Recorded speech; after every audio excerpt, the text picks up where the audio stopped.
Breaking today, panicked Meghan Markle called Kris Jenner after her eldest daughter, Kim Kardashian, spoke out against her. This panic call has been revealed by Rob Shooter, our friend Rob Shooter of Shooter Scoop, who says Meghan wasn't happy that Kim told the truth.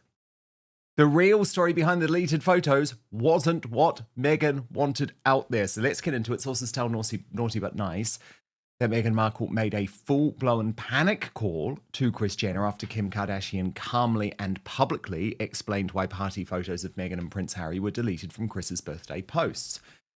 And here's the twist. It wasn't the deletion that sent Meghan spiraling. It was Kim telling the truth about it. Meghan panicked the moment she realized Kim wasn't spinning the story, one insider tells me. Kim made it sound simple, casual, and optics-based, and Meghan hated that. On Khloe Kardashian's podcast, Kim explained that permission had been given to post the photos, but once Remembrance Day optics were considered, the decision was made to take them down. Logical, clean, no drama except behind the scenes, total stress. Kim's version made it sound like Meghan hadn't fully thought it through, a source explains, and that is Meghan's nightmare. According to insiders, Meghan immediately called Kris Jenner not to dispute the facts, but to complain that Kim's explanation didn't protect her carefully managed narrative. Because it was a lie, Ms. Markle. It was another lie. The Kardashians are a lot of things. They're not liars. Meghan wanted it framed as sensitive and complex, another source says. Kim framed it as, oops, no big deal. The disconnect triggered the panic. Kim even joked the situation could have been handled with humour, suggesting a playful post and delete moment. Meghan, sources say, was absolutely not in the mood to laugh. There's a surprise. Kim leaned into honesty and humour. One insider notes, Meghan wanted control. Kris, ever the fixer, smoothed things over. The photos stayed down. Kim stuck to her story. And you'll remember this podcast interview, which started with Kim really saying, should we tell the story of the party crasher? And then the next week going all out. Watch. A stunning new claim is making waves tonight, as reports allege Meghan Markle made a panicked phone call to Kris Jenner after Kim and Khloe Kardashian publicly contradicted her version of events. Insiders say the fallout was immediate, with Meghan scrambling to contain what critics are calling a serious blow to her credibility. Joined by our royal mastermind, Angela Levin, we break down exactly what's being alleged, why the Kardashian connection matters, and how this latest twist could deepen the perception problem Meghan already faces in Hollywood and beyond. Was this a simple misunderstanding, or another moment where the narrative unravelled under scrutiny? Join the channel for fearless royal commentary. Like the video if you want coverage beyond the PR spin, and subscribe with notifications on so you don't miss what comes next. Comment below. Was this a harmless celebrity mix-up or a damaging credibility crisis? Would come in. Should we talk and you about just the never part know of who it pressure? is, and it was like a crazy mix. Oh and my now God. it's like, Oh, we were told that it was totally cool to post. And then after it was posted, I think they realized it was Remembrance Day and they didn't want to be seen at a party, even though it's already up, you know, and then taken down. And then I think they realized like, oh, this was so silly. And they did Baby to Baby right before. Well, they it's did like a red charity carpet. event. So like that was fine, but maybe not partying and dancing on the dance floor and whatever. So we took them down 'Cause we're to respectful. respect Remembrance Day. Yes. And then you just got to laugh at like the situation sometimes. Angela Levin, our royal mastermind, Prince Harry's biographer, joins me now. Angela, every single time Meghan Markle seems to get it wrong, can you just imagine her thinking that this desperate call to Kim Kardashian was going to get Kim and Khloe to change their minds about what they'd put out there? Also, Angela, it was too late. I mean, it was too late. Just like with the photos the first time around, once the information is out there being disseminated across social media and on shows like this and in the mainstream media, you can't, you can't change it. The horse is bolted. No, it's pathetic, isn't it? She just had to have it right because she wants to be in charge. So she wasn't in charge because she didn't get it right. And the reason that she could have avoided was apparently this, that if they'd come through another door round the corner, they wouldn't have had their photograph taken. But they didn't realise that. Meghan didn't realise it. So they took photographs as you would in a normal party and just, get them all ready. But she didn't want that. She didn't want anybody to know. But it's nonsense because as we can see with the photo that Harry's got his thing on his jacket. Look, it's just what the rose. And that shows that he knew what it was. Otherwise, he wouldn't have worn it. So she was trying to prove that she was in two places at the same time. Should have gone early to one, it seems, and then go to another one where it would have been much better. But she made a mistake, and Meghan cannot make a mistake. Meghan is in charge.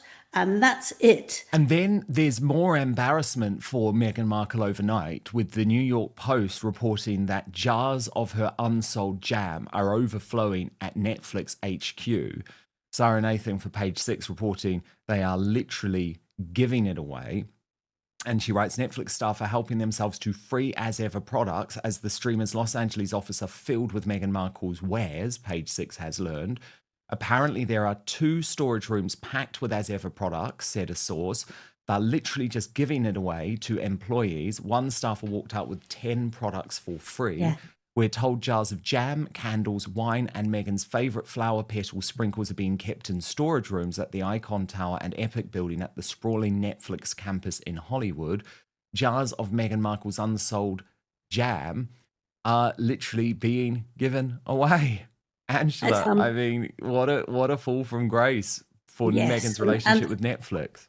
She'll be very upset because she wouldn't like anyone to know because she keeps telling everybody that it's doing incredibly well and wonderful. It was the orange marmalade and the strawberry spread that people were taking out 10 at a time. And it must be very humiliating for her. Anyone who's doing this sort of thing would feel that they would want to, sell it well and that they could be proud. But actually, it was packed with things that people didn't want. And it shows that nobody wants it. And that's why Netflix isn't taking it up anymore. There's not going to be any more, and that's it. And she's got an amazing attitude that she doesn't get so upset. She gets angry and she has to make it much better and do something else and not listen to the nastiness beside her ear, but just to get on and do it. It's an interesting attitude to life, I think. And then, Angela, we've got another weird Harry experiment with his surfing. And you remember he's been learning to surf for some time in this sort of weird artificial ocean somewhere in California. And Nancy Sidley posted on this, times are definitely tough.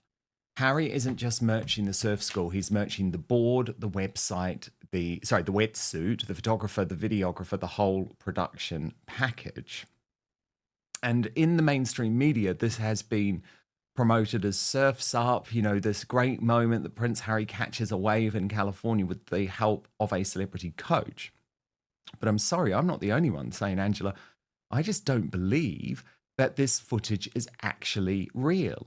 According to this royal Substack, did Harry surf into another dimension? A new video of Prince Harry, this is Royal Ramblings, surfing popped up on Instagram the other day, and boy, it is strange. Look, I'm not one of those people always looking for reasons to criticize Meghan and Harry, quite the opposite, but within seconds of starting this clip, I decided it had to be AI, or at least AI enhanced, to put it mildly. And look, here is the footage, and that is apparently Harry's celebrity coach coming up behind him. And I honestly do not believe that this is real footage. And so I'm like, are we really at the point, Harry, where you now use AI or allow commercial companies to use AI to make you look like your Kelly Slater to make you look like you were one of the world's best surfers. It is completely bizarre. Hans posted on this, anyone who believes this is real is delusional. This has to be the cheapest AI video I've ever seen. What is that guy even doing? Is he grabbing Harry? If you go to the beach and surf, people might believe it. Stop trying to trick people with this nonsense. Angela. Yeah, but you see, the way he holds his body. Now, most people who are nervous and don't really know how to do it, there's a sort of wobble a bit. But he just is like a ballet dancer, male ballet dancer, who's just got a beautiful shape. And I don't think anybody can do that unless they've done a tremendous amount of exercises. But this is, very strong and excellent stand there. And I don't think he could do that without the AI helping him. And I think he's probably fed up that he's just losing at everything. The one on the right is absolutely amazing to me. That is really a #1 expert. But I don't think he could do it. You wobble, don't you? You're not right. You're not doing this one too. They are amazing. But I think we have to decide that it is like that. And poor boy, he wants to look as if he's really good at something. And so they're doing this AI and not caring if anybody does notice or doesn't notice. Indeed. He looks great, doesn't he? And it's not him. Would look great if it was real, exactly. Now, look, Angela, the Epstein files are, of course, posing huge problems for the British royal family. And this is very unusual. Prince Edward in the Middle East today, usually these types of events are highly choreographed, and the speaker and the journalists on stage will effectively stick to a script, but not today. And I actually do give credit for this journalist. She raised the elephant in the room.